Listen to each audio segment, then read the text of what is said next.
Kürdəmirdə maraqlı və nadir hadisə qeydə alınıb. Rayonun Şilyan kənd sakininin şəxsi təsərrüfatına toyuqlardan biri maraqlı formada yumurta verib. Yumurta görünüşünə görə digər yumurtalardan xeyli fərqlənir.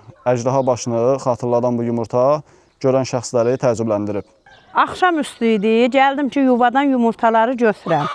Gəldim, gördüm ki, yuvada belə bir qeyri-adi bir şey var. Baxdım, gördüm ki, siftə qorxdum. Nə bildim ki, ilan kimi nəsə qıvrılıbdır. Sonra aldım əlimə, gördüm eyni yumurta kimi bir şeydir. Ancaq bu neçə ildə 60 yaşım var. Mən təsərrüfatımızda belə bir qeyri-adi şey görməmişəm. Birinci dəfədir ki, belə bir şeyə rast gəlinirik. Kənd sakinləri bu cür yumurtanın ilk dəfədir şahidi olduqlarını bildirirlər.